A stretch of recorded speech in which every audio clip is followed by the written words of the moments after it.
ഏവർക്കും mobile കമ്മ്യൂണിക്കേഷൻ്റെ online ക്ലാസ്സിലേക്ക് സ്വാഗതം. ഇന്ന് നമ്മളിവിടെ ഡിസ്കസ് ചെയ്യാൻ പോകുന്നത് മൊബൈൽ ഫോണിൻ്റെ കഥയെപ്പറ്റിയാണ്. അതായത് എങ്ങനെയാണ് ഇന്ന് കാണുന്ന രീതിയിൽ മൊബൈൽ ടെക്നോളജി ഡെവലപ്പായത്. അപ്പോൾ വർഷങ്ങൾക്ക് മുമ്പ്, അതായത് നമുക്ക് ഇന്ത്യക്ക് സ്വാതന്ത്ര്യം കിട്ടുന്നതിനൊക്കെ മുമ്പ് ടെലിഫോണുകൾ ആയിരുന്നു ഏറ്റവും കൂടുതൽ കമ്മ്യൂണിക്കേഷനിൽ പ്രചാരത്തിലുണ്ടായിരുന്നത്, അതായത് ഇലക്ട്രോണിക് കമ്മ്യൂണിക്കേഷനിൽ. അപ്പോൾ ടെലിഫോൺ കഴിഞ്ഞാൽ പിന്നെ ഉള്ളത് ടെലിഗ്രാമാണ്. അപ്പോൾ ഈ രണ്ട് മെത്തേഡുകൾ വഴിയേ ആൾക്കാർക്ക് പരസ്പരമുള്ള point to point communication possible ആയിരുന്നുള്ളൂ. അതായത് മൾട്ടി ബ്രോഡ്കാസ്റ്റിംഗ് അല്ല. അതായത് ബ്രോഡ്കാസ്റ്റിംഗ് എന്ന് പറഞ്ഞാൽ നമുക്കറിയാം, എല്ലാവർക്കും മെസ്സേജ്, ഒരേ മെസ്സേജ് തന്നെ എല്ലാവർക്കും കിട്ടുന്നതാണ് ബ്രോഡ്കാസ്റ്റിംഗ് എന്ന് പറയുന്നത്. അതും ഒരു തരത്തിലുള്ള കമ്മ്യൂണിക്കേഷനാണ്. അതായത് അതൊരു വൺ വേ കമ്മ്യൂണിക്കേഷനാണ്. റേഡിയോ സ്റ്റേഷനിൽ നിന്നുള്ള മെസ്സേജ് ലിസണേഴ്സിന് മാത്രമേ കേൾക്കത്തുള്ളൂ, തിരിച്ചവർക്ക് ഫീഡ്ബാക്ക് കൊടുക്കാൻ പറ്റത്തില്ല. അപ്പോൾ അങ്ങനെയുള്ള ഒരു കാലഘട്ടത്തിൽ ശരിക്കും പറഞ്ഞാൽ ആൾക്കാർക്ക് പരസ്പരം കമ്മ്യൂണിക്കേറ്റ് ചെയ്യണമെങ്കിൽ ഒന്നല്ലെങ്കിൽ കത്തയക്കാം, അല്ലെങ്കിൽ ഈ പറഞ്ഞ പോലെ ടെലഗ്രാം അയക്കാം. ടെലഗ്രാം എന്ന് പറയുമ്പോൾ നമ്മുടെ ഫാക്സ് പോലെയുള്ള ഒരു സിസ്റ്റം. അതായത് നമ്മൾ ഇവിടുന്ന് കോഡുകളാക്കി നമ്മൾ സെൻഡ് ചെയ്യുന്നു, അത് വേറൊരു സ്ഥലത്ത് വയർലെസ് ആയിട്ട് റിസീവ് ചെയ്യുന്നു, അതിന് ഡീകോഡ് ചെയ്ത് മെസ്സേജായിട്ട് പ്രിൻറ്റ് ചെയ്ത് വരുന്നു. അതാണ് ടെലഗ്രാം എന്ന് പറയുന്നത്. അപ്പോൾ ഈ ടെലഗ്രാം കഴിഞ്ഞാൽ പിന്നെ ഉള്ളൊരു കമ്മ്യൂണിക്കേഷൻ എന്ന് പറഞ്ഞാൽ എന്താ, നമ്മുടെ ഈ ലാൻഡ് ഫോണുകളായിരുന്നു. അപ്പോൾ ഈ ലാൻഡ് ഫോൺ എന്ന് പറഞ്ഞാൽ ഫിക്സ്ഡ് ആയിട്ടുള്ള ഒരു ഫോണാണ്. അപ്പോൾ അതിൽ നിന്ന് വയറുകൾ വഴി നമ്മുടെ ടെലിഫോൺ എക്സ്ചേഞ്ചിൽ കണക്ട് ചെയ്യും. എന്നിട്ട് ആ ടെലിഫോൺ എക്സ്ചേഞ്ച് ആണ് തീരുമാനിക്കുന്നത് നമ്മുടെ കോള് ആരുമായിട്ട് കണക്ട് ചെയ്യണമെന്ന്. ഇപ്പോൾ പണ്ടൊക്കെ ആണെങ്കിൽ നമ്മളൊരു കോൾ ചെയ്യണമെന്നുണ്ടെങ്കിൽ 1980-കൾക്ക് മുമ്പ് നമുക്കൊരു കോൾ ചെയ്യണമെന്നുണ്ടെങ്കിൽ നമ്മൾ എന്ത് ചെയ്യണം, നമ്മൾ ടെലിഫോൺ എക്സ്ചേഞ്ചിൽ വിളിച്ച് നമ്മുടെ കോള് ബുക്ക് ചെയ്യണം. അപ്പം അതായത് എനിക്ക് ഒരാളെ വിളിക്കണം എന്നുണ്ടെങ്കിൽ ഞാൻ അയാൾക്ക് എന്ത് ചെയ്യണം, ആദ്യമായിട്ട് നമ്മൾ ഡയൽ ചെയ്യുമ്പോൾ നമ്മൾ പറയണം, ടെലിഫോൺ എക്സ്ചേഞ്ച് പറയണം ഇന്നയാളെ വിളിക്കാനുണ്ട് എന്ന് പറഞ്ഞ് അവരുടെ ആ ഒരു നമ്പറിലേക്ക് നമ്മുടെ നമ്പർ കണക്റ്റ് ആക്കും. ആ കണക്റ്റ് ആക്കാൻ ആദ്യകാലങ്ങളിൽ ഓപ്പറേറ്റേഴ്സാണ് പ്രധാനമായിട്ടും ആ ഡ്യൂട്ടി ഏറ്റെടുത്തിരുന്നത്. പിന്നീട് 1980-ന് ശേഷം ഈ ടെലിഫോൺ എക്സ്ചേഞ്ച് എല്ലാം ഓട്ടോമേഷന് വിധേയമായി. ഇപ്പോൾ ഓട്ടോമേഷൻ വന്നതോടുകൂടി എല്ലാം, അതായത് ഓപ്പറേറ്റേഴ്സ് 1-2 പേജ് മതി, ബാക്കിയെല്ലാം കമ്പ്യൂട്ടറാണ് സ്വിച്ച് ചെയ്തത്. അപ്പോൾ അങ്ങനെ ഒരു അവസ്ഥ വന്നപ്പോഴേക്കും ശരിക്കും പറഞ്ഞാൽ കോളുകളൊക്കെ വളരെ വേഗത്തിൽ കണക്റ്റ് ആവാൻ തുടങ്ങി. ഇപ്പോൾ പണ്ടൊക്കെ ഒരു മദ്രാസിലേക്കോ ചെന്നൈയിലേക്കോ ഒന്ന് വിളിക്കണം എന്നുണ്ടെങ്കിൽ നമ്മൾ കോളിന് വേണ്ടി വെയിറ്റ് ചെയ്യണം. ആ ലൈൻ കിട്ടുമ്പോൾ മാത്രമേ നമുക്ക് അങ്ങോട്ട് ചെയ്യാൻ പറ്റത്തുള്ളൂ, ഒരു കോൾ നടത്താൻ പറ്റത്തുള്ളൂ. അപ്പോൾ അങ്ങനെ ഒരു അവസ്ഥയിൽ നിന്ന് വളരെ പെട്ടെന്ന് തന്നെ ഇലക്ട്രോണിക് ടെലിഫോൺ എക്സ്ചേഞ്ച് എന്ന് പറയുന്ന കൺസെപ്റ്റ് വന്നു. അപ്പോൾ ഈ പറയുന്ന മെക്കാനിക്കലായിട്ടുള്ള സ്വിച്ചുകളെല്ലാം മാറി. അപ്പം ഒരു കാലത്ത് നമ്മൾ ഒരു കോൾ ചെയ്യണമെന്നുണ്ടെങ്കിൽ ആ ഓപ്പറേറ്ററെ വിളിച്ച് പറഞ്ഞ് ആ ഓപ്പറേറ്റർ നമ്മുടെ കോള് വേറൊരു പോർട്ടിൽ കണക്ട് ചെയ്ത്, റിസീവ് ചെയ്യുന്ന ആളുടെ പോർട്ടിൽ കണക്ട് ചെയ്തെങ്കിൽ മാത്രമേ നമുക്ക് ആ കോള് കണക്റ്റ് ആവത്തുള്ളൂ. അപ്പം ആ ഒരു ടെക്നോളജിയിൽ നിന്ന് മാറി ഇലക്ട്രോണിക് എക്സ്ചേഞ്ച് വന്നു. ഇലക്ട്രോണിക് എക്സ്ചേഞ്ച് വന്നതിന് ശേഷം ഒരു 2000 ആണ്ടൊക്കെ ആയതോടുകൂടി നമ്മുടെ ഫോണിൽ കൂടെ തന്നെ ഡേറ്റയും കൂടെ തരാൻ തുടങ്ങി. അതിനെയാണ് നമ്മൾ ഡയലപ്പ് കണക്ഷൻ എന്ന് പറയുന്നത്. അപ്പോൾ നമ്മൾ കമ്പ്യൂട്ടറെ കണക്ട് ചെയ്യുവാണെങ്കിൽ നമുക്ക് ഇൻ്റർനെറ്റും കൂടെ കിട്ടും. പിന്നീട് 2005-2006 കാലഘട്ടമൊക്കെ ആയപ്പോഴേക്കും ബ്രോഡ്ബാൻഡായി. അപ്പോൾ ബ്രോഡ്ബാൻഡ് ആയി കഴിഞ്ഞപ്പോഴേക്കും എല്ലാവർക്കും തന്നെ ഹൈ സ്പീഡ് ഇൻ്റർനെറ്റ് നമ്മുടെ ടെലിഫോൺ എക്സ്ചേഞ്ച് വഴി കിട്ടി. പക്ഷേ അപ്പോഴത്തേക്കും അതിനൊക്കെ ഓവർകം ചെയ്ത് 3G 4G ഒക്കെ വന്നു. അത് കാരണം ഇപ്പോൾ ടെലിഫോണിന് വലിയൊരു പ്രാധാന്യം നമ്മൾ കൊടുക്കുന്നില്ല, കാരണം എല്ലാവരുടെ കയ്യിലും മൊബൈൽ ഫോണുണ്ട്. അപ്പോൾ ഈ മൊബൈൽ ഫോണിൻ്റെ ചരിത്രം എന്താണ്, അത് നമുക്കൊന്ന് നോക്കാം. 20-ാം നൂറ്റാണ്ടിന് ശേഷം നമ്മൾ വളരെയധികം യാത്ര ചെയ്യാൻ തുടങ്ങി. പുതിയ തരത്തിലുള്ള വണ്ടികൾ, പിന്നെ അതുപോലെ പുതിയ ജോലി സാധ്യതകൾ, ഉപരിപഠനം, ഇതിനൊക്കെ വേണ്ടി നമ്മൾ സ്ഥിരമായിട്ട് യാത്ര ചെയ്യാൻ തുടങ്ങി. അപ്പോൾ ഇങ്ങനെ സ്ഥിരമായിട്ട് ആൾക്കാർ യാത്ര ചെയ്യാൻ തുടങ്ങിയപ്പോൾ തമ്മിൽ കണക്ട് ചെയ്യാൻ ഒരു മാർഗം അത് വളരെയധികം അനിവാര്യമാണെന്ന് വന്നു. അങ്ങനെയാണ് ശരിക്കും പറഞ്ഞാൽ മൊബൈൽ ഫോണിൻ്റെ ഒരു പിറവി എന്ന് പറയുന്നത്. സഞ്ചരിച്ചുകൊണ്ടിരിക്കുമ്പോഴും, അതായത് നമ്മൾ മൊബൈലായിട്ട് സഞ്ചരിച്ചുകൊണ്ടിരിക്കുമ്പോഴും, മൊബൈൽ എന്ന് പറഞ്ഞാൽ തന്നെ മൂവബിൾ, നമ്മൾ മൂവ് ചെയ്യുമ്പോഴും നമ്മൾ നെറ്റ്വർക്കുമായിട്ട് കണക്ട് ചെയ്തിരിക്കുക, നമ്മുടെ വേണ്ടപ്പെട്ടവരുമായിട്ട് നമ്മൾ സ്ഥിരമായിട്ട് കണക്റ്റ് ആയിട്ടിരിക്കുക. അങ്ങനെ ഒരു ആവശ്യം വേണ്ടി വന്നപ്പോഴാണ് ശരിക്കും ആ മൊബൈൽ ഫോണിൻ്റെ ആ ഒരു കൺസെപ്റ്റ് തന്നെ ശരിക്കും അവിടെ അനർത്ഥമായത്. അപ്പം നമുക്കറിയാം, 2-ാം ലോകമഹായുദ്ധം ഏറ്റവും കൂടുതൽ റിസർച്ചുകളും അതുപോലെ തന്നെ ടെക്നോളജിക്കലായിട്ടുള്ള ഒരു മൂവ്മെൻറ്റ് നടന്നിട്ടുള്ള ഒരു ഇവൻ്റാണ് ലോകമഹായുദ്ധങ്ങൾ എന്ന് പറയുന്നത്. അപ്പോൾ ഒത്തിരി ആൾക്കാർ മരണപ്പെടുകയും വളരെയധികം രാജ്യങ്ങൾ പരസ്പരം ശത്രുതയൊക്കെ ഉണ്ടാവുകയൊക്കെ ചെയ്തെങ്കിലും അവിടെ ടെക്നോളജിക്ക് ആ ഒരു യുദ്ധം ശരിക്കും പറഞ്ഞാൽ പുതിയൊരു കളവൊരുങ്ങി. പുതിയ തരത്തിലുള്ള ആശയങ്ങൾ അല്ലെങ്കിൽ പുതിയ തരത്തിലുള്ള കമ്മ്യൂണിക്കേഷൻ മെത്തേഡുകൾ സയൻറ്റിസ്റ്റുകൾ കണ്ടെത്തി. കാരണം ഓരോ രാജ്യങ്ങളും മത്സരിക്കുകയാണ്. കാരണം അവരുടെ നീക്കങ്ങളൊക്കെ അറിയാൻ വേണ്ടി വളരെ പുതിയ ടെക്നോളജികളൊക്കെ എന്തൊക്കെയുണ്ടെന്ന് അവർ സ്ഥിരമായിട്ട് കണ്ടെത്തിക്കൊണ്ടിരിക്കുക. അപ്പോൾ ആ ഒരു കാലഘട്ടത്തിൽ 1928-30 ആയപ്പോഴേക്കും വയർലെസ് കമ്മ്യൂണിക്കേഷനിൽ പുതിയ തരത്തിലുള്ള മാറ്റങ്ങൾ കണ്ടു തുടങ്ങി. അപ്പോൾ ആദ്യകാലത്ത് ഈ മിലിറ്ററി വെഹിക്കിള് അതുപോലെ തന്നെ ഇൻ്റലിജൻസ് അവർക്കൊക്കെ കമ്മ്യൂണിക്കേറ്റ് ചെയ്യണമെങ്കിൽ വളരെ ബുദ്ധിമുട്ടായിരുന്നു. അപ്പോൾ അവർക്ക് ഒരു വോയിസ് കമ്മ്യൂണിക്കേഷന് വേണ്ടി മൊബൈൽ, അതായത് സഞ്ചരിച്ചുകൊണ്ടിരിക്കുന്ന വാഹനത്തിലുള്ള ഒരു കമ്മ്യൂണിക്കേഷൻ ഡിവൈസ് അനിവാര്യമായിട്ട് വന്നു. അന്നേരമാണ് ഏകദേശം 30 തൊട്ട് 80 മെഗാഹെർട്സ് റേഞ്ചിൽ ഒരു ആൻറ്റിനൊക്കെ ഒരു വണ്ടിയിൽ ഫിറ്റ് ചെയ്തിട്ട് ഇതുപോലെ ഒരു ട്രാൻസ്മീറ്റർ വഴി ആൾക്കാർ എന്ത് ചെയ്തു, അങ്ങോട്ടും ഇങ്ങോട്ടും കമ്മ്യൂണിക്കേറ്റ് ചെയ്യാൻ തുടങ്ങി. അപ്പം മൂവബിൾ ആയിട്ടുള്ള ഒരു സിസ്റ്റത്തിൽ തന്നെ ഇങ്ങനെ ഒരു കമ്മ്യൂണിക്കേഷൻ വന്നതോടുകൂടി മൊബൈൽ ഫോണിൻ്റെ ഒരു ഉദയം ആയി. അതായത് നമുക്ക് സഞ്ചരിച്ചുകൊണ്ടിരിക്കുമ്പോഴാണെങ്കിൽ പോലും പരസ്പരം കണക്റ്റഡ് ആയിട്ടിരിക്കുക എന്ന് പറയുന്ന ഒരു കൺസെപ്റ്റിലേക്ക് വന്നു. അപ്പോൾ അവിടെ വയറുകൾ വേണ്ട. പിന്നെ അതുപോലെ തന്നെ നമ്മുടെ കാർ ബാറ്ററിയിൽ നിന്ന് തന്നെ പവർ എടുത്തിട്ട് നമുക്ക് പ്രവർത്തിപ്പിക്കാം. ഡേ എന്നോ നൈറ്റ് എന്നോ അല്ലെങ്കിൽ ഏത് വെതർ ആണെങ്കിലും അവിടെ ഒരു കമ്മ്യൂണിക്കേഷൻ അവിടെ പോസിബിളായി. അപ്പോൾ അങ്ങനെ ഒരു കമ്മ്യൂണിക്കേഷൻ അവിടെ ഓപ്പൺ ആയപ്പോൾ എന്തുകൊണ്ട് ഇത് എല്ലാ ആൾക്കാരിലേക്കും എത്തിച്ചുകൂടാ, അല്ലെങ്കിൽ എല്ലാ ആൾക്കാർക്കും പരസ്പരം കണക്റ്റഡ് ആയിട്ട് ഇരുന്നുകൂടാ എന്നൊരു കൺസെപ്റ്റിലേക്ക് വന്നു. പ്രത്യേകിച്ച് അന്നത്തെ കാലത്തൊക്കെ മൊബൈൽ എന്ന് പറഞ്ഞാൽ വളരെ എക്സ്പെൻസീവ് ആയിരുന്നു, സൈസ് കൂടുതലായിരുന്നു, അതുപോലെ ബാറ്ററി ബാക്കപ്പ് കുറവായിരുന്നു, വലിയ ലിമിറ്റേഷൻസ് ഒക്കെ ഉണ്ടായിരുന്നു. എങ്കിൽ കൂടി വളരെയധികം ഉള്ള സയൻറ്റിസ്റ്റുകളുടെ ഈ കഠിന പ്രയത്നം അതുകൊണ്ട് മാത്രമാണ് മൊബൈൽ ഫോൺ ശരിക്കും പറഞ്ഞാൽ ഇന്ന് നമുക്ക് കൊണ്ടു നടക്കാവുന്ന രീതിയിൽ ആയത്. അപ്പം നമുക്ക് അതിൻ്റെ ഒരു ഹിസ്റ്ററി പരിശോധിച്ചാൽ ആദ്യത്തെ ഒരു ഫസ്റ്റ് മൊബൈൽ ഫോൺ എന്ന് പറയുന്നത് ശരിക്കും പറഞ്ഞാൽ ഒരു വാഹനത്തിൽ കണക്ട് ചെയ്ത് കൊണ്ടുപോകുന്ന ടൈപ്പ് മൊബൈലുകളായിരുന്നു. അപ്പോൾ ഇതെന്ന് പറഞ്ഞാൽ ഈ ഒരു ബോക്സാണ്. ഈ ബോക്സിനകത്താണ് നമുക്ക് വേണ്ട ട്രാൻസ്മീറ്ററും റിസീവറും പിന്നെ ഇതിൻ്റെ പുറത്തൊരു ആൻറ്റിന, ലൂപ്പ് ആൻറ്റിന എന്ന് പറയും. ഈ ആൻറ്റിന വഴിയാണ് നമ്മുടെ ഓഫീസ് വഴി കമ്മ്യൂണിക്കേഷൻ പോസിബിൾ ആയിട്ടുള്ളത്. അപ്പോൾ ഈ ഒരു സിസ്റ്റം കഴിഞ്ഞത് പിന്നെ 1946 കാലഘട്ടത്തിലാണ് ഈ മൊബൈൽ ഫോൺ സിസ്റ്റം കുറേ കൂടി ചെറുതാവാൻ തുടങ്ങിയത്. അതായത് ആദ്യം ഇതുപോലെ വാഹനങ്ങളിൽ കണക്ട് ചെയ്ത് കൊണ്ടുപോകുന്ന വലിയൊരു ട്രാൻസ്മിറ്റർ റിസീവർ യൂണിറ്റ് ആണെങ്കിൽ ഒരു സൂട്ട് കേസിൻ്റെ അത്രയും വലിപ്പമുള്ള മൊബൈൽ ഫോണുകൾ 1946 വന്നു. പക്ഷേ അത് പ്യുവറായിട്ടും അനലോഗ് ഫോർമാറ്റിലായിരുന്നു ട്രാൻസ്മിഷനും. അതായത് നമ്മൾ അയക്കുന്ന വോയിസ് അത് അനലോഗായിട്ട് കണ്ടിന്യൂസ് വേവ് ആയിട്ടാണ് ട്രാൻസ്മിറ്റ് ചെയ്തിരുന്നത്. അതുകൊണ്ട് തന്നെ അവിടെ ഒരു എൻക്രിപ്ഷനോ ഒരു ഡാറ്റ സെക്യൂരിറ്റിയോ ഒന്നുമില്ലായിരുന്നു. അതുപോലെ തന്നെ ഹൈ പവർ ട്രാൻസ്മീറ്ററാണ് അന്ന് യൂസ് ചെയ്തുകൊണ്ടിരുന്നത്. 50 തൊട്ട് 100 വാട്ട് വരെയുള്ള ഹൈ പവർ ടവറുകൾ. അപ്പോൾ ആ അത്രയും പവർഫുള്ളായിട്ടുള്ള ടവറുകൾ ഉള്ളതുകൊണ്ട് തന്നെ റേഡിയേഷൻ കൂടുതലായിരുന്നു. പിന്നെ മൊബൈൽ ഫോണിനാണെങ്കിൽ 5 തൊട്ട് 25 വാട്ട് വരെയാണ് മൊബൈൽ ഫോണിൻ്റെ പവർ എന്ന് പറയുന്നത്. ഇന്നത്തെ മൊബൈൽ ഫോണിന് 1 വാട്ടിൽ താഴെ പവറുള്ളൂ. അതായത് ഈ പവർ കൂടുന്തോറും ബാറ്ററി ബാക്കപ്പ് കുറയും, റേഡിയേഷൻ കൂടും. പിന്നെ കവറേജ് ഏരിയ എന്ന് പറഞ്ഞാൽ 50 കിലോമീറ്റർ ഉണ്ടായിരുന്നു. അതായത് നമ്മുടെ ഇന്നത്തെ വെച്ച് നോക്കുമ്പോൾ റേഞ്ച് അന്ന് കൂടുതലായിരുന്നു. അപ്പോൾ അന്ന് വോയിസ് മാത്രമേ ട്രാൻസ്മിറ്റ് ചെയ്യുന്നുള്ളൂ, ഇന്നത്തെ പോലെ ഇൻ്റർനെറ്റ് ഒന്നുമില്ല. അപ്പോൾ കവറേജ് ഏരിയ എന്ന് പറഞ്ഞാൽ അന്ന് 50 കിലോമീറ്റർ ചുറ്റളവിൽ നമ്മുടെ ഈ മൊബൈൽ ഫോണിൻ്റെ സിഗ്നൽ കിട്ടും. പിന്നീടുള്ള ഒരു കാര്യം എന്ന് പറഞ്ഞാൽ പുഷ് ടു ടോക്ക് PTT ആണ് ഉപയോഗിച്ചുകൊണ്ടിരുന്നത്. നമുക്കറിയാം പോലീസ് സ്റ്റേഷനിലൊക്കെ നമുക്ക് ചെന്ന് കഴിഞ്ഞാൽ വയർലെസ്സുകൾ അത് ഓപ്പറേറ്റ് ചെയ്യുമ്പം അവർ ഓവർ എന്ന് പറയാറുണ്ട്. അപ്പം ഒരാൾ ട്രാൻസ്മിറ്റ് ചെയ്ത് കഴിഞ്ഞാൽ പിന്നെ അയാൾ ഓവർ എന്ന് പറഞ്ഞാൽ പിന്നെ റിസീവ് ചെയ്യുന്ന ആൾ അതേ ചാനലിലൂടെ തന്നെ അതേ ഫ്രീക്വൻസിയിൽ തന്നെ വീണ്ടും തിരിച്ച് ട്രാൻസ്മിറ്റ് ചെയ്യും. അപ്പം നമുക്ക് അവിടെ കേൾക്കാൻ പറ്റും. അറ്റ് എ ടൈം ഒരു പേഴ്സണെ അപ്പം നേരം സംഭാഷണം നടക്കത്തുള്ളായിരുന്നു.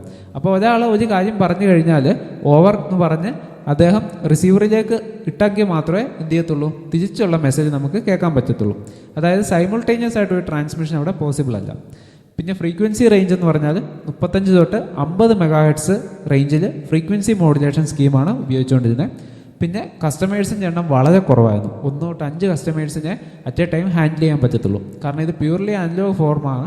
അതുപോലെ തന്നെ എൻക്രിപ്ഷനോ അല്ലെങ്കിൽ ഡാറ്റ എൻകോഡിങ്ങോ ഡീകോഡിങ്ങോ അങ്ങനെ ഒരു കാര്യമേ ഇല്ല. അപ്പം മാനുവലായിട്ടാണ് ഇത് നമ്മുടെ ഓഫീസിൽ നിന്ന് കണക്ട് ചെയ്ത് മറ്റൊരാൾക്ക് എത്തിച്ചു കൊടുക്കുന്നത്. അപ്പോൾ ഇതൊക്കെയായിരുന്നു മൊബൈൽ ഫോണിൻ്റെ ഫസ്റ്റ് ഒരു ഇവല്യൂഷൻ എന്ന് പറയുന്നത്. അപ്പോൾ ഇതിൻ്റെ പ്രധാന അഡ്വാൻറ്റേജ് എന്ന് പറഞ്ഞാൽ ആൾക്കാർക്ക് സഞ്ചരിക്കുമ്പോഴും അവർക്ക് വേണ്ടപ്പെട്ടവരുമായിട്ട് കണക്ട് ചെയ്ത് നിൽക്കാന്നുള്ളൊരു കാര്യം ഉണ്ടായിരുന്നു. പക്ഷേ ഇതിനു വേണ്ടി ഉപയോഗിക്കുന്ന പവർ എന്ന് പറഞ്ഞാൽ വളരെയധികം കൂടുതലായിരുന്നു. അതായത് ബാറ്ററി പെട്ടെന്ന് വീക്കാവും. പിന്നെ ട്രാൻസ്മിഷൻ പവർ കൂടുതലായിട്ടുണ്ട്.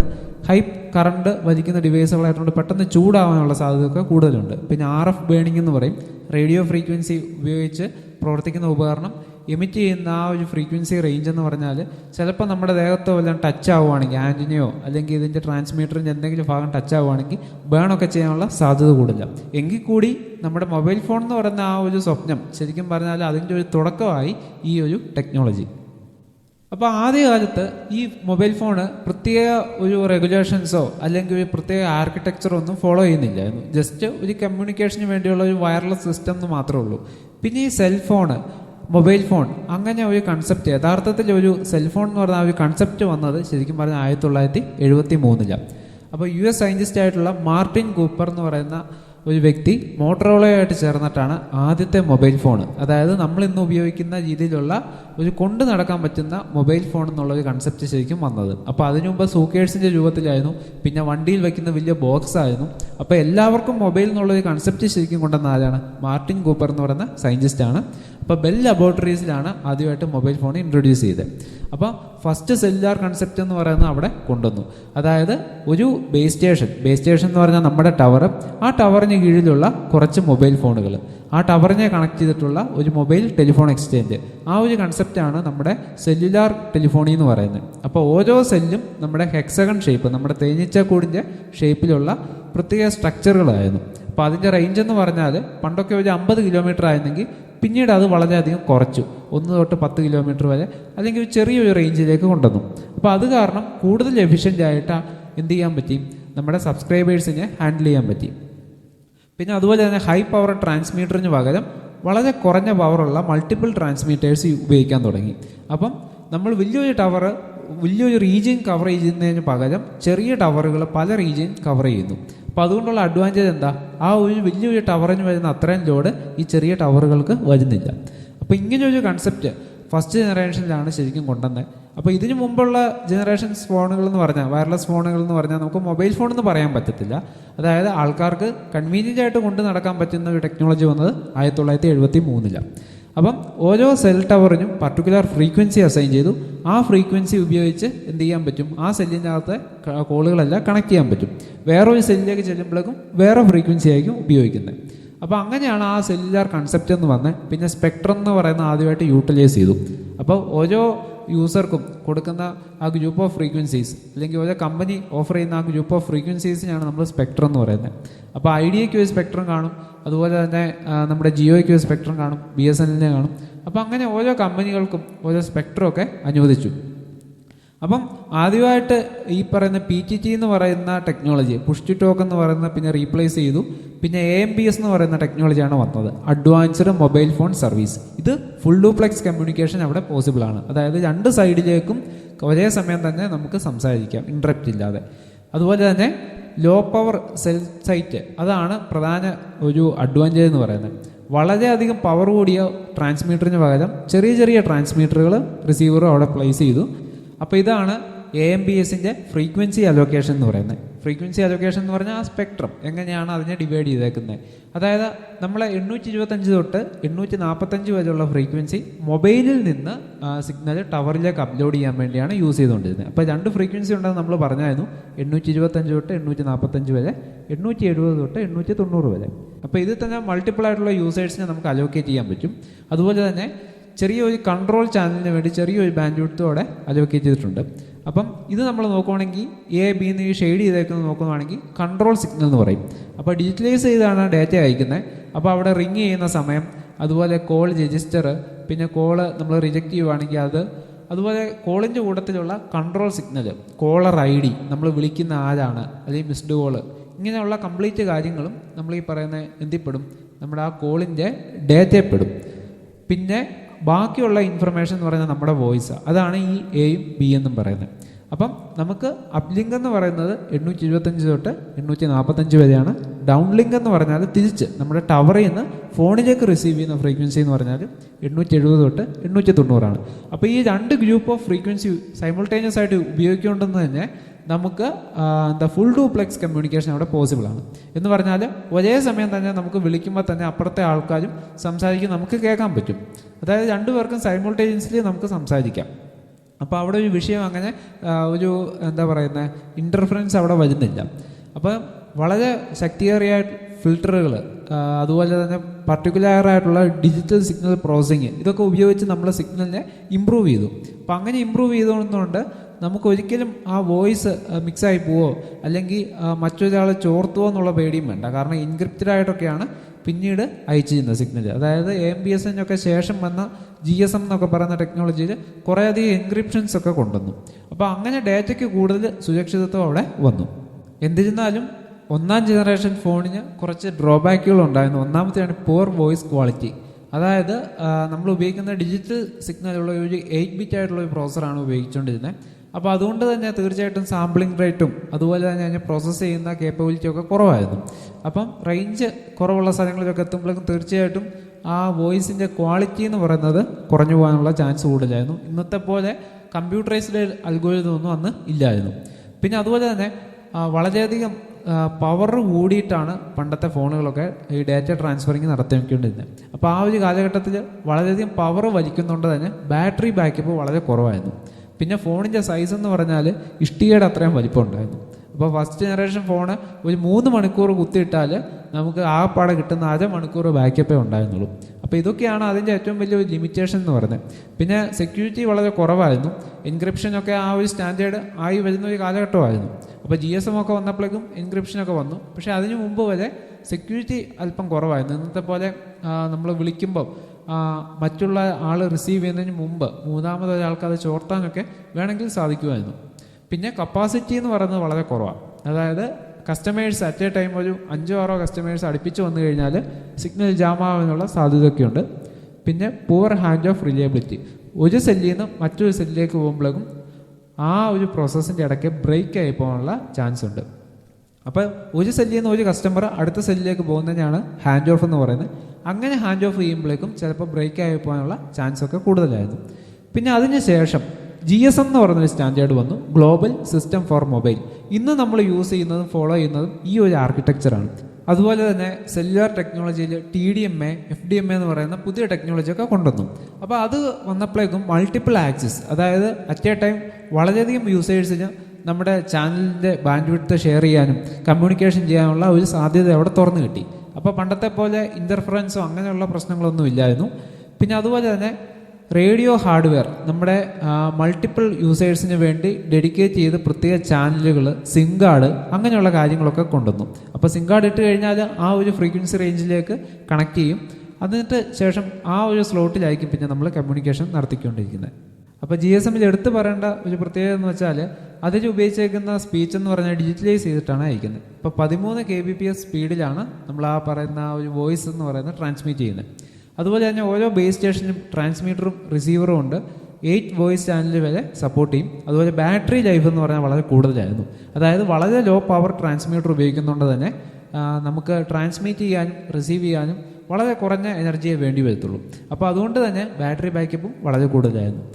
അപ്പോൾ ഇതൊക്കെയാണ് GSM വന്നപ്പോൾ ഉള്ള പ്രധാനപ്പെട്ട ഒരു അഡ്വാൻറ്റേജ് എന്ന് പറയുന്നത്. അപ്പോൾ ഇന്നും നമ്മൾ ഫോളോ ചെയ്യുന്ന ഒരു ആർക്കിടെക്ചർ എന്ന് പറഞ്ഞാലും ഗ്ലോബൽ സിസ്റ്റം ഫോർ മൊബൈൽ എന്ന് പറയുന്ന ആ ഒരു ആർക്കിടെക്ചറാണ്.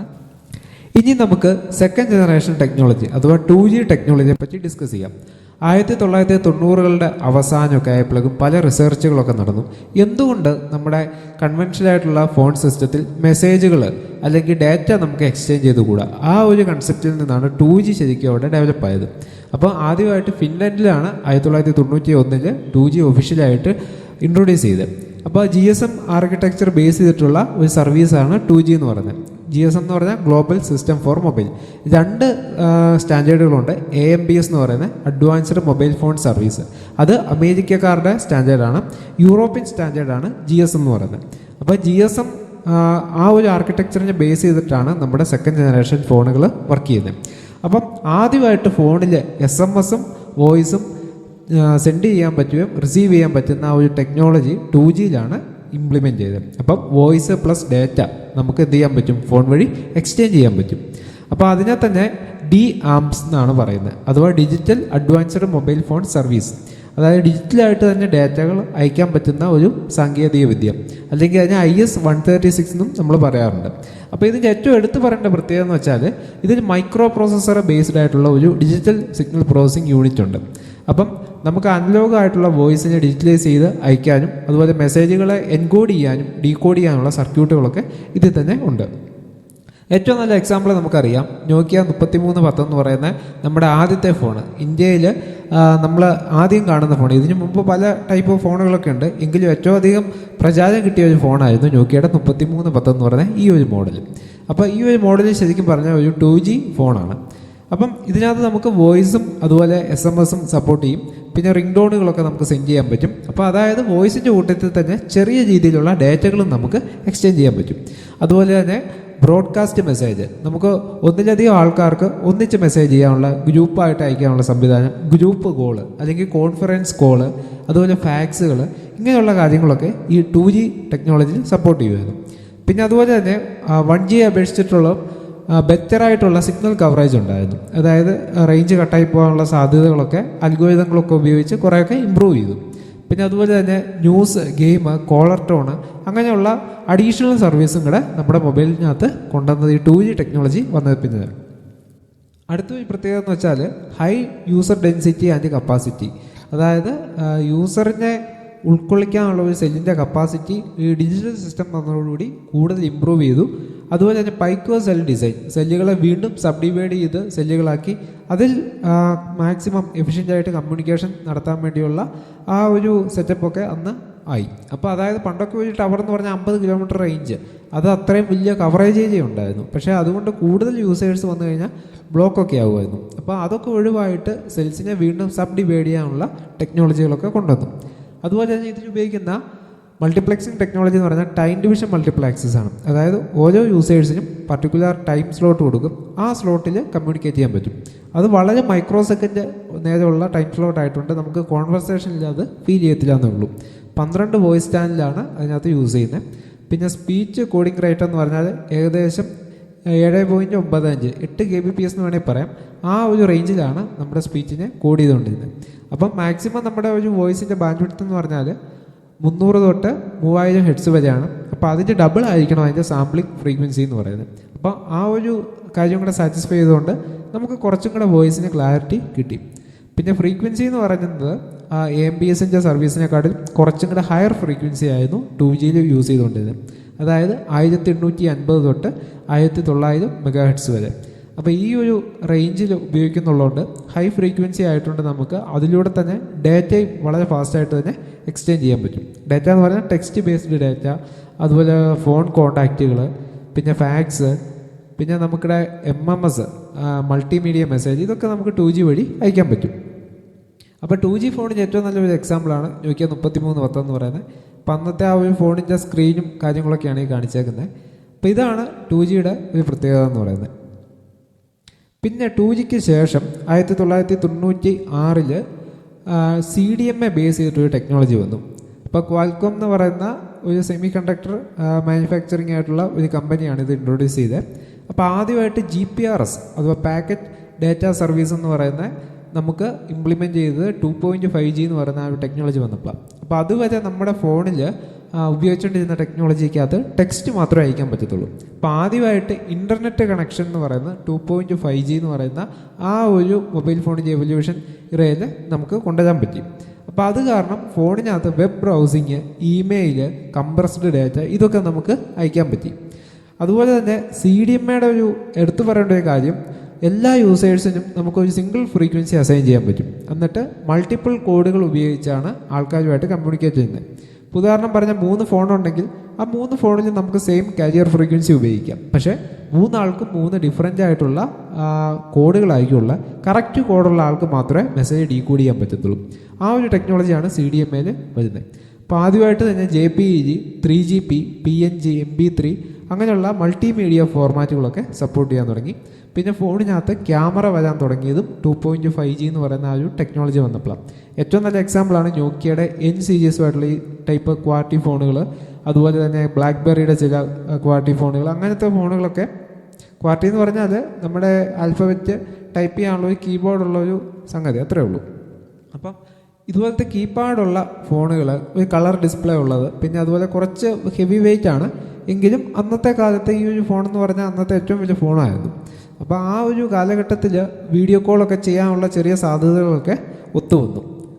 പിന്നീട് 2001 3G ടെക്നോളജി ഇൻട്രൊഡ്യൂസ് ചെയ്തത്. പിന്നെ 3Gയുടെ എടുത്തു പറയേണ്ട പ്രത്യേകതകൾ എന്ന് പറഞ്ഞാൽ ലൈവ് സ്ട്രീമിംഗ് സപ്പോർട്ട് ചെയ്യും, മൾട്ടിമീഡിയ സർവീസൊക്കെ ലാഗ് ഇല്ലാതെ തന്നെ കിട്ടും. അപ്പോൾ പണ്ടൊക്കെ ആണെങ്കിൽ 2.5G ഉപയോഗിച്ചുകൊണ്ടിരുന്നപ്പം ഒരു MP3 file, 3 MB MP3 file download ചെയ്യണമെങ്കിൽ നമുക്ക് ഏകദേശം 1/2 മണിക്കൂർ എടുക്കുമായിരുന്നു.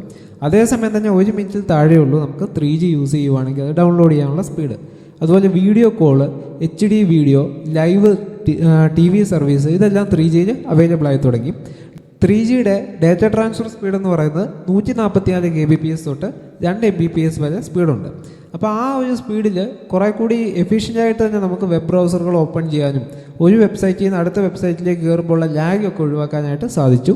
പിന്നെ അതുപോലെ തന്നെ ബഫറിംഗ് ഫ്രീ വെബ് ബ്രൗസിങ്, നമ്മൾ എന്തെങ്കിലും ഒരു കാര്യം സെർച്ച് ചെയ്യുമ്പോൾ ലോഡിംഗ് എന്ന് പറഞ്ഞ് കറങ്ങി നിൽക്കുന്ന ആ ഒരു കൺസെപ്റ്റ് അതൊക്കെ മാറിയിട്ട് നമ്മൾ ക്ലിക്ക് ചെയ്യുമ്പോൾ തന്നെ ആ നിമിഷം തന്നെ വെബ്സൈറ്റ് നമ്മുടെ മുന്നിൽ പ്രത്യക്ഷപ്പെടുന്ന ആ ഒരു കാര്യങ്ങളൊക്കെ വന്നു.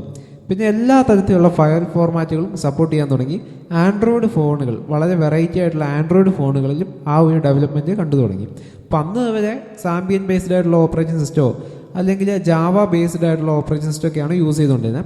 അപ്പോൾ അതൊക്കെ മാറി ആൻഡ്രോയിഡ് ടെക്നോളജിയിൽ പുതിയ ആപ്ലിക്കേഷനുകൾ അങ്ങനെയുള്ള കാര്യങ്ങളൊക്കെ ഡെവലപ്പായി വന്നു. അപ്പോൾ നമ്മുടെ ഫോണിൽ എല്ലാ ഗാഡ്ജറ്റുകളും വരാൻ തുടങ്ങി. അതായത് പല റിമൈൻഡർ ആപ്ലിക്കേഷനുകൾ, നമുക്ക് വേണ്ട ഹെൽത്ത് ഫിറ്റ്നസ് ആപ്ലിക്കേഷന്, എൻ്റർടൈൻമെൻറ്റ് ആപ്ലിക്കേഷന് എന്ന് വേണ്ട എല്ലാ മേഖലയിലുള്ള ആപ്ലിക്കേഷൻസും നമുക്ക് ആപ്പ് സ്റ്റോർ അല്ലെങ്കിൽ പ്ലേ സ്റ്റോറിനകത്തൊക്കെ വരാൻ തുടങ്ങി. അപ്പോൾ ഈ 3G വന്നതോടുകൂടി ഈ പറയുന്ന മൊബൈൽ ഡെവലപ്പർക്ക് അത് കൂടുതൽ ഓപ്പർച്യൂണിറ്റീസ് പ്രൊവൈഡ് ചെയ്തു. നമ്മുടെ മൊബൈൽ കമ്മ്യൂണിക്കേഷനിൽ തന്നെ ഏറ്റവും വലിയൊരു കുതിച്ചുചാട്ടമായിരുന്നു 4Gയുടെ കടന്നുവരവ്. 2009 4G ആദ്യമായിട്ട് ലോകത്ത് ഇൻട്രൊഡ്യൂസ് ചെയ്തത്. അപ്പോൾ WCDMA എന്ന് പറയുന്ന ടെക്നോളജി തന്നെയാണ് 4Gയിലും യൂസ് ചെയ്യുന്നത്. പിന്നെ അതുപോലെ സ്പ്രെഡ് സ്പെക്ട്രം, ഒരു ഫ്രീക്വൻസിയെ തന്നെ മൾട്ടിപ്പിൾ ആയിട്ടുള്ള ചെറിയ സ്ലോട്ടുകളായിട്ട് ട്രാൻസ്മിറ്റ് ചെയ്യുന്ന ടെക്നോളജി. അതുപോലെ മൾട്ടി ബാൻഡ് ട്രാൻസ്മിഷൻ, ഒരു ഫ്രീക്വൻസി ഉപയോഗിക്കുന്നതിന് പകരം പല സന്ദർഭങ്ങളിലും പല ഫ്രീക്വൻസികൾ ഉപയോഗിക്കുക. അപ്പോൾ അങ്ങനെയുള്ള അഡ്വാൻസ്ഡ് ആയിട്ടുള്ള ടെക്നോളജികൾ വന്നു. അതൊക്കെ വന്നതോടുകൂടി റേഞ്ചും കാര്യങ്ങളൊക്കെ കുറേ കൂടി ഇമ്പ്രൂവ് ആയിട്ടുണ്ട്. പിന്നെ ഡാറ്റ ട്രാൻസ്ഫർ സ്പീഡ് എന്ന് പറയുന്നത് വളരെയധികം വർദ്ധിച്ചു. അപ്പോൾ അതിൻ്റെ ഫലമായിട്ട് നമുക്കിടെ ഡാറ്റയുടെ കോസ്റ്റ്, ബിറ്റ്സ് പെർ കോസ്റ്റ് എന്നുള്ളത് വളരെയധികം കുറഞ്ഞു. അപ്പോൾ പണ്ടൊക്കെ നമ്മളൊരു 50 MB വേണമെങ്കിൽ 200-300 രൂപ കൊടുക്കേണ്ട സ്ഥാനത്ത് ഇപ്പോൾ 200-300 രൂപ കൊടുക്കുവാണെങ്കിൽ നമുക്ക് അൺലിമിറ്റഡ് ഡാറ്റ കിട്ടുന്ന പ്ലാനുകളൊക്കെ ഈ 4G വന്നതോടുകൂടി എല്ലാവർക്കും കിട്ടാൻ തുടങ്ങി.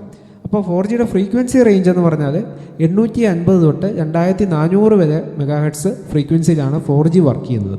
അതുകൊണ്ട് തന്നെ നമ്മളൊരു റൂമിൽ കയറുമ്പോൾ 4G യൂസ് ചെയ്യുമ്പോൾ വളരെ കുറഞ്ഞ ഫ്രീക്വൻസിയിലായിരിക്കും അത് ട്രാൻസ്മീറ്ററായിട്ട് കണക്ട് ചെയ്യുന്നത്. അപ്പോൾ അങ്ങനെ കണക്ട് ചെയ്യുമ്പോഴേക്കുള്ള ഗുണം എന്താണെന്ന് വെച്ചാൽ അവിടെ ഡാറ്റ ലോസ് കുറയ്ക്കാൻ പറ്റും. അപ്പോൾ കുറഞ്ഞ ഫ്രീക്വൻസി ആണെങ്കിൽ നമ്മുടെ ഭിത്തിക്കകത്തൂടെ അതുപോലെ തന്നെ മരങ്ങൾക്കിടയ്ക്കിടയ്ക്ക് ഫ്രീ ആയിട്ട് പോകും. ഇനി നമ്മളൊരു ഓപ്പൺ ഏരിയ ആണെങ്കിൽ ഹൈ ഫ്രീക്വൻസിയാണ് യൂസ് ചെയ്യുന്നത്. അപ്പോൾ മാക്സിമം എഫിഷ്യൻ്റ് ആയിട്ട് ഡാറ്റ ട്രാൻസ്ഫർ ചെയ്യാൻ പറ്റും. അങ്ങനെ നമ്മളൊരു സ്ഥലത്ത് നിന്ന് മറ്റൊരു സ്ഥലത്തേക്ക് മൂവ് ചെയ്യുവാണെങ്കിൽ 3G ആണ് നമ്മൾ യൂസ് ചെയ്യുന്നതെങ്കിൽ തീർച്ചയായിട്ടും നെറ്റ് എടുക്കുമ്പോൾ അത് നമുക്ക് കറക്റ്റ് അത് റിഫ്ലക്റ്റ് ചെയ്യും, സ്ലോ ആവും. പക്ഷേ ഒരു 4G സിസ്റ്റം യൂസ് ചെയ്തുകൊണ്ട് നമ്മൾ ട്രാവൽ ചെയ്യുവാണെങ്കിൽ നമ്മൾ ആ ഡാറ്റ കണ്ടിന്യൂസ് ആയിട്ട് നമുക്ക് ഡൗൺലോഡ് ചെയ്യാൻ പറ്റും, സ്ട്രീം ചെയ്യാൻ പറ്റും. നമുക്ക് ആ ഒരു ഇൻ്റർനെറ്റുമായിട്ട് കണക്ഷൻ വിട്ടുപോകുന്നുള്ള ഒരു ഫീലിംഗ് അവിടെ വരുന്നില്ല. അതുതന്നെയാണ് 4Gയുടെ ഏറ്റവും വലിയൊരു പ്രത്യേകത. ട്രാവൽ ചെയ്യുമ്പോഴും അല്ലെങ്കിൽ മുറിക്കാതിരിക്കുമ്പോഴും പുറത്തിരിക്കുമ്പോഴൊക്കെ ഡാറ്റ ട്രാൻസ്ഫർ സ്പീഡിന് അല്ലെങ്കിൽ ആ ഒരു ഡൗൺലോഡിങ് സ്പീഡിന് വലിയ വ്യത്യാസം നമുക്കവിടെ ഫീൽ ചെയ്യുന്നില്ല. പക്ഷേ 3G ആണെങ്കിൽ ഒരു മഴ പെയ്യുമ്പോഴോ അല്ലെങ്കിൽ നമ്മൾ ട്രാവലിംഗ് ചെയ്യുമ്പോഴോ ഒക്കെ നമുക്ക് ഡാറ്റ ട്രാൻസ്ഫർ സ്പീഡിന് നല്ല വ്യത്യാസം അവിടെ ഫീൽ ചെയ്യും. അതുപോലെ തന്നെ വീഡിയോ കോള്, ഫുൾ HD ആയിട്ടുള്ള വീഡിയോ സർവീസുകൾ, 4K ആയിട്ടുള്ള TV സർവീസുകൾ, ഇതെല്ലാം നമുക്ക് 4G ടെക്നോളജിയിൽ വളരെ കുറഞ്ഞ കോസ്റ്റിൽ തന്നെ നമുക്ക് ഏതൊരു യൂസറിനും സബ്സ്ക്രൈബ് ചെയ്ത് യൂസ് ചെയ്യാൻ പറ്റും. പിന്നെ ഡാറ്റ ട്രാൻസ്ഫർ സ്പീഡ് എന്ന് പറയുന്നത് 1 Mbps തൊട്ട് 100 Mbps വരെ ഓഫർ ചെയ്യുന്നുണ്ടെങ്കിലും ഒരു ആവറേജ് 30 Mbps ഒക്കെ മാക്സിമം നമുക്ക് യൂസേഴ്സിന് കിട്ടാറുണ്ട്. അപ്പോൾ 100 Mbps എന്നൊക്കെ പറഞ്ഞാൽ അതുപോലെയുള്ള സ്ഥലങ്ങളിൽ, ഹൈ റേഞ്ചുള്ള സ്ഥലങ്ങളിലും അതുപോലെ ഡെൻസിറ്റിയും ട്രാഫിക്കും കുറവുള്ള സ്ഥലങ്ങളിലൊക്കെ വളരെ സ്പീഡിൽ 4G നമുക്ക് ഡൗൺലോഡിങ്ങും അപ്ലോഡിങ്ങും എല്ലാം സാധ്യമാണ്. അപ്പം ഈ 4Gക്കകത്ത് ഉപയോഗിക്കുന്ന മൾട്ടിപ്പിൾ ഫ്രീക്വൻസി ആയതുകൊണ്ട് തന്നെ ഓരോ സന്ദർഭത്തിനനുസരിച്ചും ഇൻ്റലിജൻ്റ് ആയിട്ട് ഫ്രീക്വൻസി ഷിഫ്റ്റ് ചെയ്തുകൊണ്ടിരിക്കും. അപ്പോൾ മഴയുള്ള ഒരു സമയത്ത് ട്രാൻസ്മിറ്റ് ചെയ്യുന്ന ഫ്രീക്വൻസി ആയിരിക്കത്തില്ല ഒരു ടവറിൻ്റെ അടുത്ത് നിൽക്കുമ്പോൾ ഉള്ള ഫ്രീക്വൻസി. അപ്പോൾ അങ്ങനെ മൾട്ടിപ്പിൾ ഫ്രീക്വൻസി ആയതുകൊണ്ട് തന്നെ അവിടെ ശരിക്കും പറഞ്ഞാൽ ഡാറ്റയുടെ എഫിഷ്യൻസി, ട്രാൻസ്മിറ്റ് ചെയ്യുന്ന എറർ റേറ്റ് കുറവാണ്. പിന്നെ അതുപോലെ നോയ്സൊക്കെ കുറവാണ്. പിന്നെ വോയിസ് ഓവർ LTE എന്ന് പറയുന്ന ഒരു സിസ്റ്റം, VoLTE എന്ന് പറയുന്ന സപ്പോർട്ടുണ്ട്. അപ്പോൾ VoLTE എന്ന് പറഞ്ഞാൽ നമ്മുടെ LTE ഈ പറയുന്ന മൾട്ടിപ്പിൾ ഫ്രീക്വൻസി ഉപയോഗിച്ചുകൊണ്ട് തന്നെ നമുക്ക് വോയിസും ഫുൾ HD ക്ലാരിറ്റിയിൽ നമുക്ക് ട്രാൻസ്മിറ്റ് ചെയ്യാൻ പറ്റും. അപ്പം റിസീവ് ചെയ്യുന്ന ആൾക്ക് അത് വളരെ ക്രിസ്റ്റൽ ക്ലിയർ ആയിട്ട് തന്നെ നമ്മുടെ ഓഡിയോ കേൾക്കാൻ പറ്റും.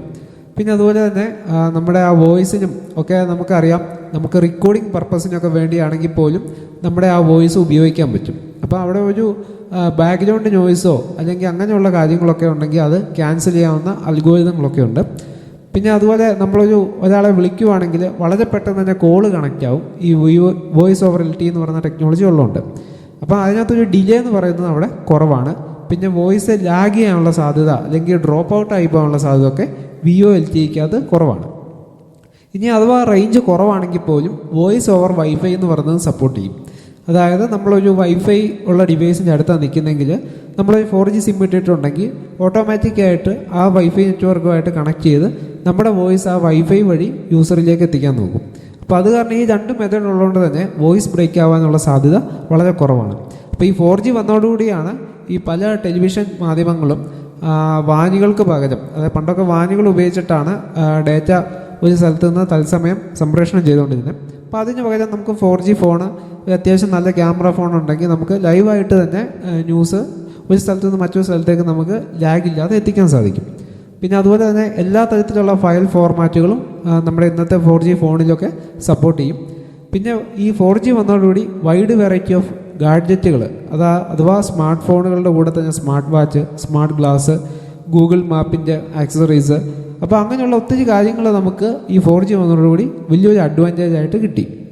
അതുപോലെ 3Gയും 4Gയും ജസ്റ്റ് ഒന്ന് കമ്പയർ ചെയ്ത് നോക്കിക്കഴിഞ്ഞാൽ ഡേറ്റ ട്രാൻസ്ഫർ റേറ്റ് എന്ന് പറയുന്നത് 3Gക്കകത്ത് മാക്സിമം 3.1 Mbps ആണ് അവർ ഓഫർ ചെയ്യുന്നത്. പക്ഷേ 4Gക്കകത്ത് അത് 100 Mbps ആയിട്ട് അപ്ഗ്രേഡ് ചെയ്തിട്ടുണ്ട്. അപ്പം 100 ഒരിക്കലും കിട്ടത്തില്ലെങ്കിലും 30 Mbps ആവറേജ് എല്ലാവർക്കും കിട്ടാറുണ്ട്. ഇൻ്റർനെറ്റ് സർവീസ് നോക്കുവാണെങ്കിൽ 3G ബ്രോഡ്ബാൻഡാണ്. അതുപോലെ 4G എന്ന് പറഞ്ഞാൽ അൾട്രാ ബ്രോഡ്ബാൻഡാണ്. എന്താണ് ഈ ബ്രോഡ്ബാൻഡ്? ബ്രോഡ്ബാൻഡ് എന്ന് പറഞ്ഞാൽ ഒരു കരിയറിന് പകരം മൾട്ടിപ്പിൾ കരിയർ ഉപയോഗിച്ച് ഹൈ ഫ്രീക്വൻസിയിൽ ഡേറ്റ ട്രാൻസ്മിഷൻ നടത്തുന്നതിനാണ് ബ്രോഡ്ബാൻഡ് എന്ന് പറയുന്നത്. വൈഡായിട്ടുള്ള ബാൻഡ് വിഡ്ത്തിൽ മൾട്ടിപ്പിൾ ആയിട്ട് നമ്മൾ എന്ത് ചെയ്യും? ഡേറ്റ അയക്കും. അപ്പോൾ അൾട്രാ ബ്രോഡ്ബാൻഡ് എന്ന് പറഞ്ഞാൽ ബ്രോഡ്ബാൻഡിന് തന്നെ പ്രീമിയം ആയിട്ടുള്ള ഒരു ഫീച്ചറാണ്. അതായത് മൾട്ടിപ്ലിക്കേഷൻ ടെക്നിക്കുകളും അതുപോലെ തന്നെ ഹൈ എഫിഷ്യൻസി ആയിട്ടുള്ള എൻകോഡിങ്ങും ഡീകോഡിങ്ങും ഒക്കെ ഉപയോഗിച്ച് ഡേറ്റ കൂടുതൽ സുരക്ഷിതമായിട്ട് അതും ഫാസ്റ്റായിട്ട് തന്നെ നമുക്ക് അയക്കാൻ പറ്റും. പിന്നെ അതുപോലെ മൊബൈൽ TV അതുപോലുള്ള റെസൊല്യൂഷൻ, മൊബൈലിനകത്തുള്ള TV ചാനൽസോ അല്ലെങ്കിൽ ഫുൾ HD വീഡിയോ എടുത്ത് നോക്കുവാണെങ്കിൽ 3Gക്കകത്ത് ആ റെസൊല്യൂഷൻ കുറവായിരിക്കും. ഏകദേശം 720p വരെ പ്രശ്നമില്ലാതെ പോകും. പക്ഷേ 1080p ഒക്കെ ഇട്ട് കഴിഞ്ഞാൽ സ്റ്റക്കാവും.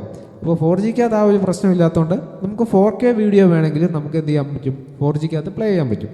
ബാൻഡ് വിഡ്ത്ത് എന്ന് പറയുന്നത് 5 തൊട്ട് 20 MHz വരെയാണ് 3Gക്കകത്ത് ഉപയോഗിക്കുന്ന ബാൻഡ് വിഡ്ത്ത്. അപ്പം അതേസമയം 4G ആണെങ്കിൽ 100 MHz മേളിലാണ് 4Gയുടെ ബാൻഡ് വിഡ്ത്ത്. അതായത് നമ്മളിപ്പോൾ 1800 MHz എടുക്കുവാണെങ്കിൽ അതിലൊരു ഡേറ്റ ചാനലിന് 5 തൊട്ട് 20 വരെ MHz കാണും. പക്ഷേ 4Gക്കകത്ത് അത് 100 MHz മേളില്ല. അപ്പോൾ ബാൻഡ് വിഡ്ത്ത് കൂടുന്തോറും കൂടുതൽ ഇൻഫർമേഷൻ നമുക്കവിടെ സെൻഡ് ചെയ്യാനും റിസീവ് ചെയ്യാനും സാധിക്കും. ഇനി നമ്മൾ 3Gയുടെ ഫ്രീക്വൻസി റേഞ്ച് എടുക്കുവാണെങ്കിൽ 1.6 തൊട്ട് 2 GHz ഉള്ള സ്പെക്ട്രമാണ് യൂസ് ചെയ്യുന്നത്. 4G ആണെങ്കിൽ 800 MHz തൊട്ട് 2.4 GHz വരെ യൂസ് ചെയ്യുന്നുണ്ട്.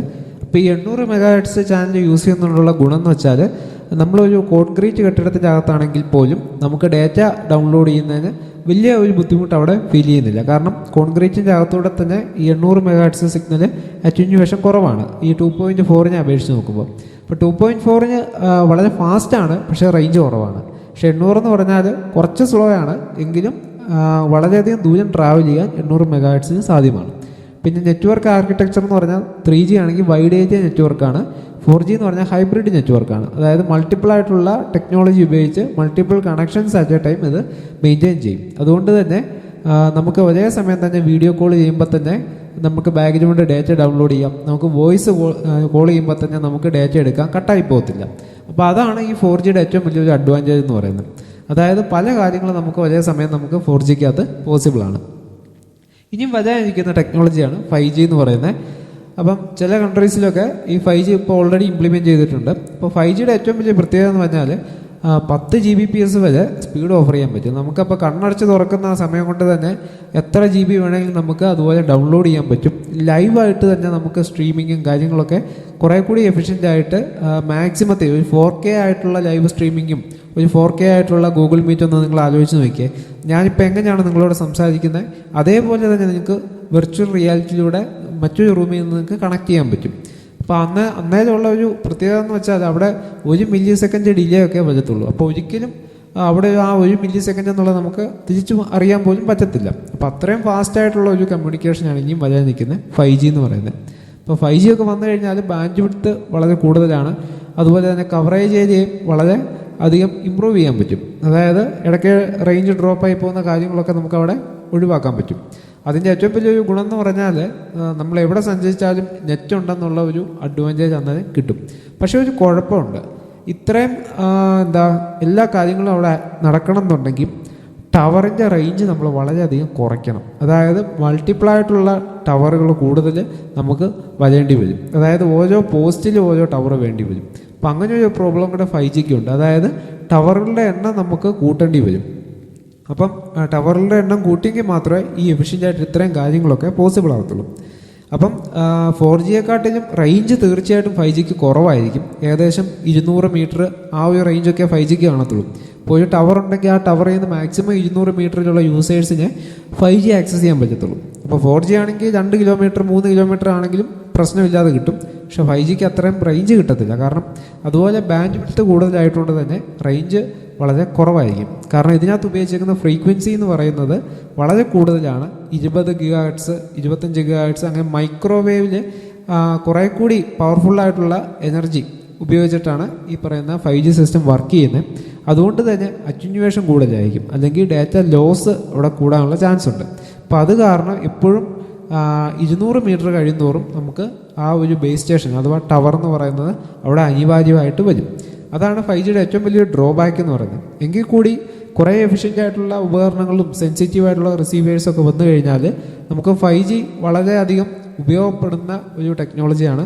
കാരണം വീടുകളിലെ എല്ലാ ഉപകരണങ്ങളും ഈ 5G ആയിട്ട് കണക്ട് ചെയ്തിട്ട് ഇടുവാണെങ്കിൽ ആ ഉപകരണങ്ങൾ തന്നെ ഓട്ടോമാറ്റിക്കായിട്ട് അതിൻ്റെ സ്റ്റാറ്റസ് അനുസരിച്ച് ബാക്കിയുള്ള ഉപകരണങ്ങളെ വേക്കപ്പ് ചെയ്യാനോ പ്രവർത്തിപ്പിക്കാനോ ഒക്കെ സാധിക്കും. അപ്പോൾ അതിൻ്റെ ഏറ്റവും വലിയൊരു ഉദാഹരണം ഞാൻ പറയാം. ഇപ്പം നമ്മുടെ വീട്ടിൽ ഉള്ള സെക്യൂരിറ്റി സിസ്റ്റം നമ്മുടെ ഫോണുമായിട്ട് കണക്ട് ചെയ്തേക്കുക.